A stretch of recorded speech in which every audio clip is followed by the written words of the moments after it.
Iniciamos mais um Covac Cash, hoje com o Dr. Roberto, nosso especialista em terceiro setor, principalmente em SEBA, certificação de entidade beneficente de assistência social, e hoje tratando de um tema que tem saído muito no noticiário, né, Roberto? Que é a vedação da discriminação entre alunos bolsistas e alunos pagantes. Tem saído em noticiário, algumas notícias em relação a colégios, principalmente aqui em São Paulo, de alta classe, né, de renda alta, que existiria aí segregação, discriminação, mas acho que vale a pena a gente também explicar um pouco aqui a importância dessa política, né, Roberto? A importância desse fornecimento de bolsas, desse acesso aos alunos com renda per capita até um salário mínimo e meio, até 3 salários mínimos. Então, passo a bola para ti para, acho que talvez dar uma introdução iniciar um pouco como funciona em âmbito geral, e a gente fazer um bate-papo aqui discutindo um tema que, obviamente, a gente poderia falar sobre 1 hora e meia num webinar aí, que tem muitas questões envolvidas, mas acho que dar alguns insights de como as entidades podem tratar esse tema, podem tanto em época de crise, mas principalmente não só em época de crise, né? De fato, como implementar uma política de inclusão dentro da tua instituição. Então, passo para ti para começar uma breve introdução para a gente aí. Perfeito. Então, como é de conhecimento, hoje as entidades que elas pretendem se certificar como entidade beneficente de assistência social, elas devem conceder bolsas de estudos em conformidade com as condições socioeconômicas desses alunos, onde são ofertadas bolsas integrais para alunos cuja renda mensal per capita não ultrapasse o salário mínimo e meio, e bolsas parciais cuja renda per capita mensal não ultrapasse 3 salários mínimos. Então, de fato, a lei ela trata de um determinado perfil socioeconômico, mas não apenas isso. A própria lei complementar 187 de 2021, em um primeiro momento, ela trata sobre a universalidade, então essas bolsas elas devem obedecer ao princípio da universalidade, que basicamente diz que é vedado, né, dirigir essas atividades exclusivamente associados a alguma categoria profissional, mas a tônica do que nós queremos tratar aqui é que a lei complementar não apenas tem uma atenção com o acesso desses alunos bolsistas, mas também focado na permanência e na sua inclusão. E isso fica muito evidente da leitura do artigo 27, que trata sobre a vedação de qualquer discriminação ou diferença de tratamento entre os alunos bolsistas e os alunos pagantes. Então, na prática, isso significa que as instituições de ensino que atuam como entidades beneficentes, elas não podem, sob nenhuma circunstância, tratar esses alunos de maneiras diferentes, por um fator meramente entre ser ou não pagante. E aí é importante, né, Roberto, que essa política sempre teve uma discussão muito grande se as instituições de ensino deveriam, que a única forma, entre aspas, de conceder, de fornecer essa política pública pelas instituições de ensino, se seria, de fato, bolsas de estudo, ou se outros instrumentos também não poderiam ser utilizados para assistência social de maneira lato sensu, como a gente diz, né? Mas o fato é que a lei determinou, a lei complementar 187 acabou com essa discussão para dizer, não, o que eu, Estado, quero, de fato, são as bolsas de estudo. Então, por quê? Porque eu tenho um critério objetivo ali, né? O critério objetivo, ou seja, 1/5 dos alunos que você tem, então, enfim, 20% aí dos teus alunos tem que ser bolsistas, né? No caso, se for integral, etc., que nossos... Quem está assistindo esse vídeo aqui já deve mais ou menos saber da regra e não é o nosso intuito. Só que não adianta e não basta dar só essas bolsas de estudos. Não é simplesmente entregar uma bolsa de estudo, é como esse aluno vai de fato estudar, como você muito bem disse, né? Como é a permanência disso. E é isso que tem causado algumas questões. Tem causado algumas. Porque, de fato, quando você coloca alunos, estudantes que têm condições diferentes, condições até de localidade onde moram, de condições sociais, condições financeiras, pode causar alguma questão. E aí as entidades elas têm que estar preparadas para como fazer isso da melhor forma. O objetivo da lei não é dar bolsa de estudo, é o contrário, é fazer com que esses alunos ascendam socialmente e possam amanhã ou depois estarem formados não só na escola, entrarem no ensino superior e estarem em altos cargos, né, de gerência, para que no futuro a gente não precisa fornecer bolsa de estudo. Acho que o objetivo é fornecer agora para no futuro a gente não ter mais essa política, né? E o que você vê, acho que de passos iniciais como instituição de ensino hoje, pode, né, umas dicas que a gente pode ter aí para essa política de inclusão, que não só o fornecimento efetivamente das bolsas. Claro.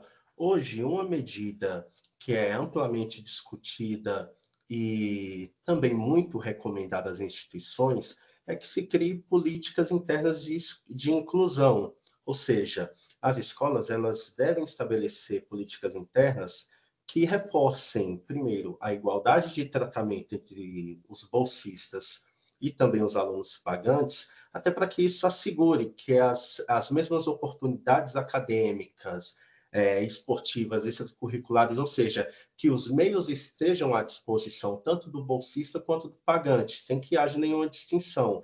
Então, o fato de criar uma política interna de inclusão pode ser um caminho a se percorrer exatamente para garantir o cumprimento integral dessa norma.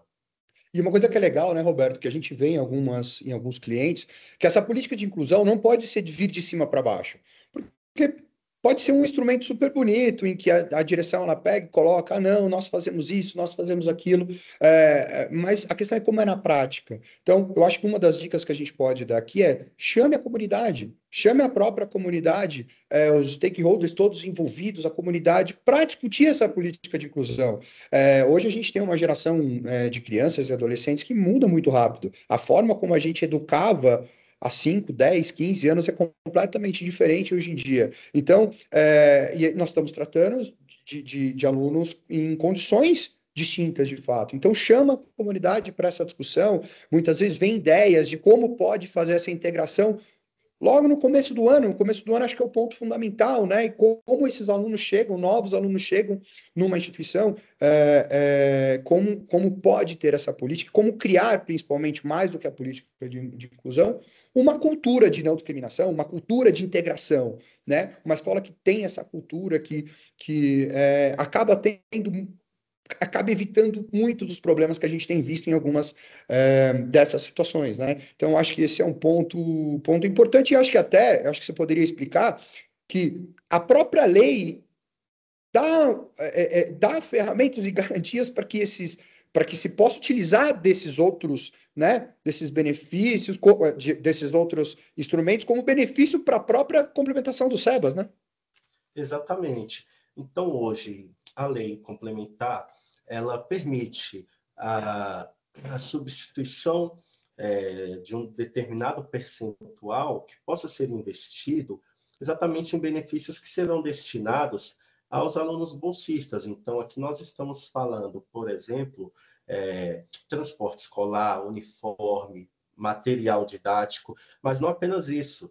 Também é possível promover ações, promover serviços que estejam destinados aos alunos e também ao seu grupo familiar, exatamente para que fortaleça não apenas esse acesso a uma bolsa de estudo, mas também a sua permanência e a sua inclusão. E isso, óbvio, pode passar, por exemplo, com acompanhamento psicológico, né? Porque sabemos que essa integração, embora não seja fácil, o que nós gostamos e queremos pontuar é que ela é possível.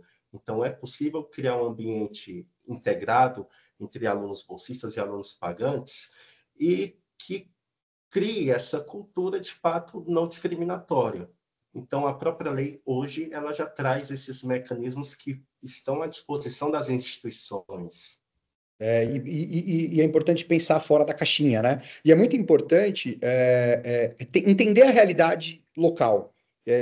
Justamente entender. A gente tem uma situação de um cliente aqui em que ele me ligou e falou assim: Olha, eu tenho um problema, eu não consigo preencher minhas bolsas, porque eu estou numa localidade, eu não consigo preencher minhas bolsas, ou eu até preencho no processo, no edital de bolsas ali, mas esse aluno tem evasão. Eu falei assim, mas tá, esses alunos seu vêm da onde? Ah, ele vem de uma comunidade e tal. E ele chega como aí? Ele chega em que condições? E ele fez algumas questões. Ele tem o transporte, tem o transporte que leva e volta. Dentro desse caminho que ele faz, que é longe, porque é uma área rural, ele dá aulas de reforço que eventualmente os alunos estão precisando ali. Então, vai um professor acompanhando, dando aula de reforço, ou muitas vezes num papo, né, a gente que trabalha nisso, muitas vezes um próprio assistente social, estando dia a dia com um aluno, ele começa a entender a forma, de repente, as necessidades do que ele está passando, do que ele precisa, de alguma forma, para poder ajudar para a permanência dele. Não adianta nada, né? Então, acho que isso é importante. E, principalmente, muitas vezes a gente tem uma política de inclusão bonita, a gente tem uma política de inclusão legal, a alta direção é engajada, mas não existe treinamento para quem está, vamos dizer assim, na linha de frente, né? Para os professores, para os assistentes, para os colaboradores de uma maneira geral, para quando dá, né? Para que eles possam sentir, para que eles possam verificar no dia a dia como é que está essa relação entre bolsista e aluno pagante. Se tem a discriminação, se não tem a discriminação, muitas vezes tudo aparenta estar muito bem. Ah, não tem reclamação, mas e ali, né? E ali no dia a dia, obviamente não é obrigação dos professores eles terem esse treinamento, isso precisa ser dado de fato. Precisa ter um treinamento, precisa ter uma discussão dia a dia constante para entender grande parte dos problemas da discussão. Inclusive, teve um colégio grande que teve um caso de suicídio. O que se alegava é que não existia aparência de nenhum problema. Não existia de fato. Será que não? Hoje, né, Roberto, as coisas são muito mais sutis do que eram. Óbvio que existe muita discriminação expressa, pública e transparente, mas já a questão tá muito. Também tem muita coisa velada, né? Não, com certeza. Então, para para solucionar, inclusive essas sutilezas, é crucial a capacitação dos profissionais. Então, uma capacitação contínua, ela é capaz de fazer com que o profissional ele compreenda a importância da igualdade de tratamento, mas que ele também consiga identificar e evitar também a reprodução de práticas discriminatórias, inclusive quando essas demandas são levadas até a eles. Então, de fato, a capacitação profissional hoje ela é essencial para uma instituição que deseja enfrentar esses nossos dilemas contemporâneos. Eu vou até aproveitar um gancho seu aqui e passar acho que por um outro tema. E quando dá problema? Porque de fato pode acontecer. De fato pode chegar à alta direção, à direção de uma entidade beneficente e um ato de discriminação grave, ou que não seja grave, todo ato de discriminação é grave, mas um ato de discriminação. Como tratar isso? E eu acho primeiro, mais importante, tomar atitude de maneira rápida. Às vezes demora-se ou espera-se sentir como não, tomar atitude, tentar entender o que de fato está acontecendo, né?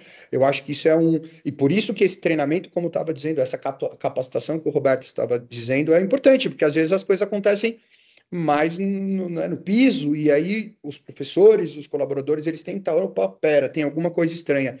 O agir rápido é o mais importante, porque senão isso aumenta e vira uma bola de neve muito grande, né? E para isso, a gente tem que ter um programa, por exemplo, de combate a bullying muito bem estruturado.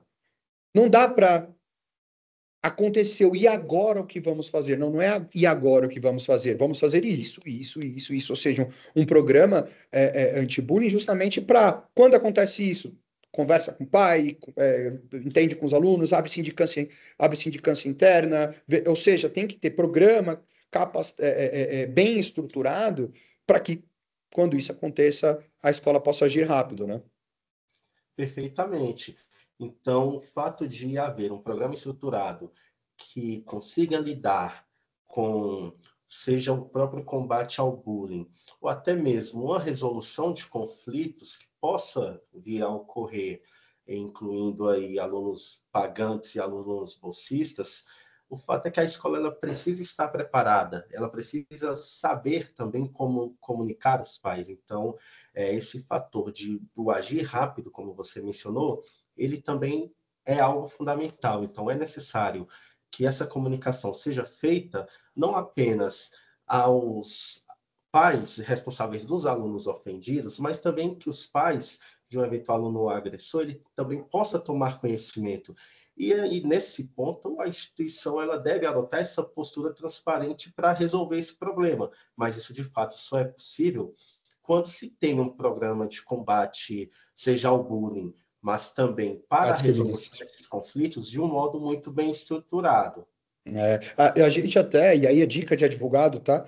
A gente aconselha até registrar em cartório essa política anti-bullying ou registrar na própria diretoria de ensino, para que isso seja de fato algo que está dizendo eu vou cumprir isso. Isso aqui está público perante que se eu não cumprir eu serei penalizado. Então isso também de alguma maneira força para que a instituição cumpra e não deixe de lado, coloque para debaixo do tapete qualquer situação, e também deixe transparente para qualquer um, dizendo: olha, caso tenha algum problema aqui, nós estamos dispostos a vir comunicar, avisar, a tomar atitude.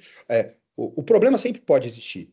Né? A questão é como você trata com ele, né? E a gente tem visto muito problema de fato de comunicação também, né? A forma muitas vezes a direção ela trata o bolsista ou a família do bolsista de maneira diferenciada. Já vimos exemplos aqui de, deu um problema com uma discriminação com o bolsista, então chama todos os bolsistas para a sala de aula. Não, não é chamar todos os bolsistas para conversar, ao contrário, é chamar todo mundo para conversar.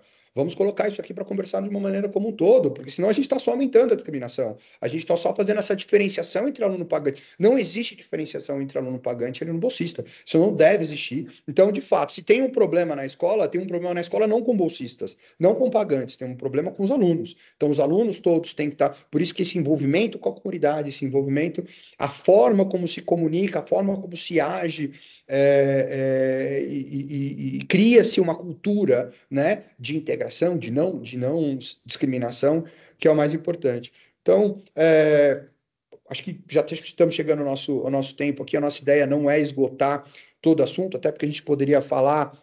Existem aí discussões sobre se pode as escolas ou não colocar uma unidade 100% bolsista e outra unidade ou não. Tem uma grande discussão sobre isso, prós, contras, né? Necessidades acadêmicas de um lado, necessidades acadêmicas de um outro, mas que vale a gente tratar num segundo momento. Obviamente, ficamos aqui também à disposição de vocês. Vocês têm os nossos contatos no site do escritório, no Instagram do escritório, então pode nos contatar. Berto, muito obrigado aí pelo bate-papo. Acho que você tem, um dos maiores especialistas, tem muito a dizer. Acho que a gente precisa combinar um webinar com mais tempo para poder discutir esses outros assuntos. Com certeza. Eu que agradeço pela oportunidade. Muito obrigado. Obrigado. Foi. Você corta aí ou como é que é?